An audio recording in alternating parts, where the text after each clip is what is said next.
जय श्री कृष्णा। आज हम आपको सुनाने जा रहे हैं गोवर्धन पूजा की पावन कथा। कार्तिक मास के शुक्ल पक्ष की प्रतिपदा तिथि को मनाया जाने वाला यह पर्व भगवान श्री कृष्ण और गोवर्धन पर्वत की महिमा का प्रतीक है। आइए इस दिव्य कथा के माध्यम से जानते हैं कैसे भगवान श्री कृष्ण ने अपने भक्तों की रक्षा कर गोवर्धन पर्वत उठाया और सभी को आशीर्वाद दिया। गोवर्धन पूजा की कथा। कार्तिक माह के शुक्ल पक्ष की प्रतिपदा के दिन गोवर्धन पूजा के साथ ही अन्नकूट महोत्सव मनाया जाता है। यह दिवाली के 5 दिनी उत्सव का चौथा पर्व रहता है जो दिवाली के अगले दिन आता है।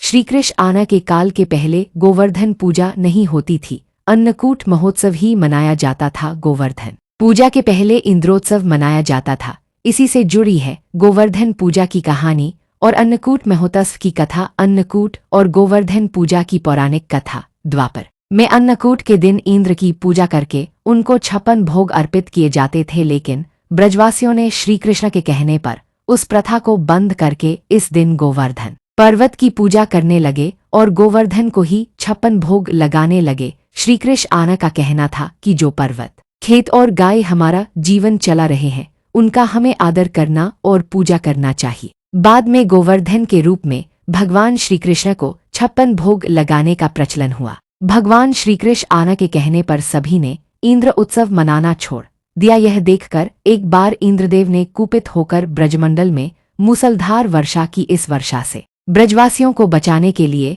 श्री कृष्ण ने 7 दिन तक गोवर्धन पर्वत को अपनी छोटी अंगुली पर उठाकर इंद्र का मानमर्दन किया था। उस पर्वत के नीचे 7 दिन तक सभी ग्रामीणों के साथ ही गोपिकाएं उसकी छाया में सुखपूर्वक रहे। फिर ब्रह्मा जी ने इंद्र को बताया कि पृथ्वी पर श्री हरि विष्णु ने श्री कृष्ण के रूप में जन्म ले लिया है, उनसे बैर लेना उचित नहीं है। यह जानकर इंद्रदेव ने भगवान श्री कृष्ण से क्षमा याचना की। भगवान श्री कृष्ण ने 7वें दिन गोवर्धन पर्वत को नीचे रखा और हर वर्ष गोवर्धन पूजा करके अन्नकूट उत्सव मनाने की आज्ञा दी। तभी से यह उत्सव अन्नकूट के नाम से भी मनाया जाने लगा।